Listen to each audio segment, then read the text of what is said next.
I'll get my 40s and 50s mixed up a little bit, but the Rosenberg gang and all those, like, what was their motivation to support communism? Was it money, politics? What was Politics. They were communists when they were in college.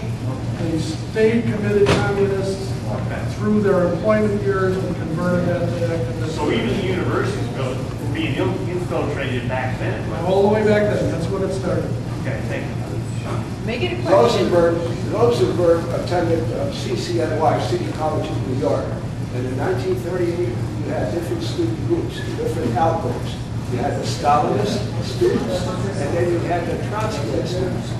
The Trotskyite students was headed up by a fellow by the name of Irving Kristol, you'll read about later. Bill Kristol was his kid. And they would debate back and forth. But the technical type guys belonged to the Stalinists, that is, the Rosenberg group, and the other, the Trotskyites, who had a different theory of world communism, belonged to the neoconservative group of Irving Kristol. But I think one of the points you might have emphasized, and you did a very good job and a good report on a complex thing like Witness, the book Witness, that's what basically his book was on. But Harry Dexter White was an assistant secretary of the Treasury under, what was his name? Well, but he was an assistant, and he had given plates of American money plates from the Treasury to the Soviets. You mentioned the book Venona. Have you ever read it? No. I suggest if you got pencil and paper, take it down. You can get it through the public library. Is it titled It didn't come out until Venona? 1995. It's called The Venona Secrets, Exposing Soviet Espionage and America's Traitors. The authors Herbert Roberstein and Eric Brindle, Regnery Publishing, 2000, and it's 603 pages. It contains a lot of what you said over there. You talk about the Roosevelt administration. I have a notation here. Harry Dexter White was the #1 man, right? Harry Dexter White was putting pressure on companies. Harry Hopkins was putting pressure on companies to send uranium to the USSR during the war. So another Venona book written by, it's called the Venona Project, written by Harvey Clare, K-L-E-H-R, and John Earl Haynes. So there's two books on Venona that we. How do you spell that Venona? V-E-N-O-N-A. a lot of times they misspell it as Verona. Venona. Steve, I think, has a question. Yeah, Yes. very good talk. What are the lessons that we can take from this for our work today?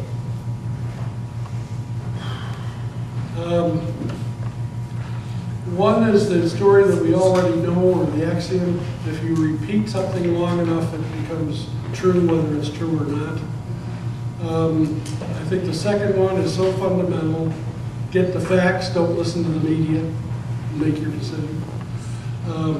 Take a look at where the policy is being formulated and ask who the guys that are formulating that policy are and what their interests, the real interests are.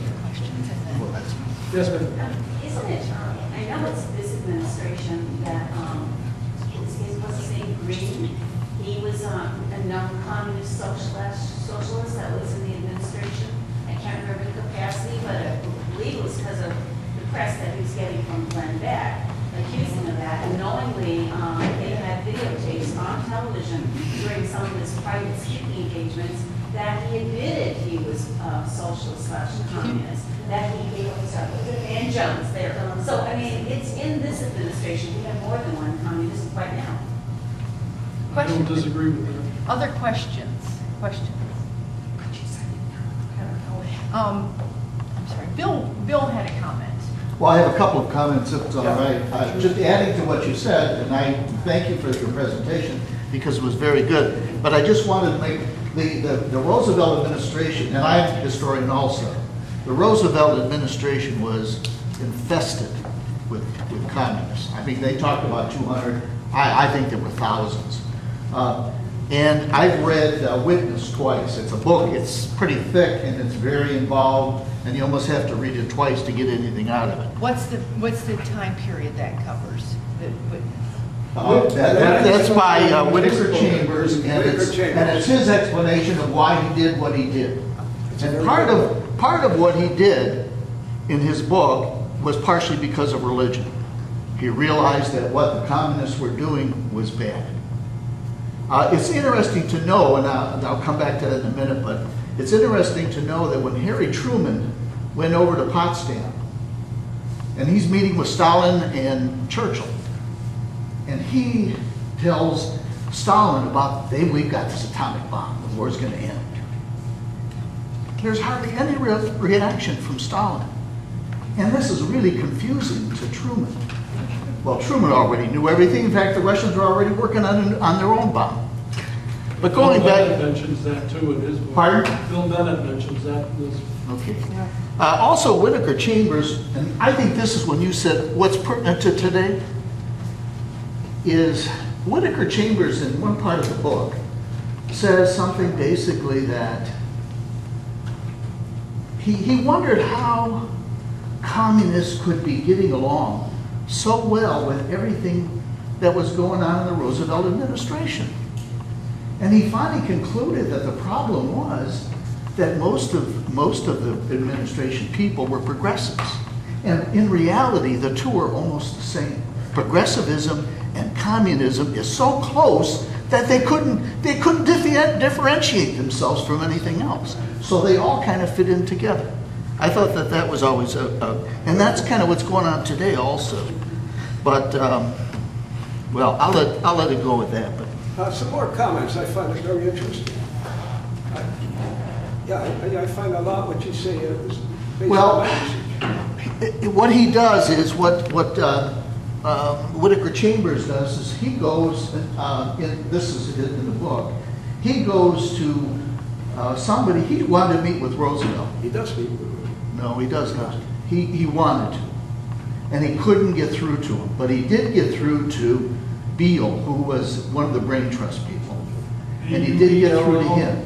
Pardon? Was it B-U-E-L-L? B-E-H-L, I believe. Okay, yeah, go on. And he had, the guy got to, because he had like somebody who would arrange it for him, who was supposed to arrange it with Roosevelt, but the best he could do was Beale. And Beale was in the brain trust. And they met at his home, Beale's home, and he went through and started to tell all of this stuff. Well, Beale didn't seem to be that interested. I think it was an innocent thing. I don't think, because he did not seem to be communistic or anything like that.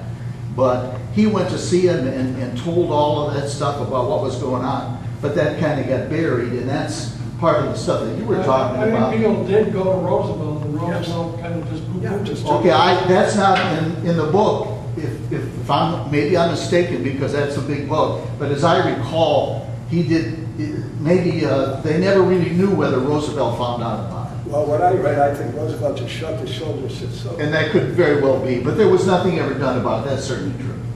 So, Another thing that you might have brought out, Alger Hiss, that he's talking about, a pretty boy from Princeton, was the first provisional president of the United Nations in San Francisco when they formed.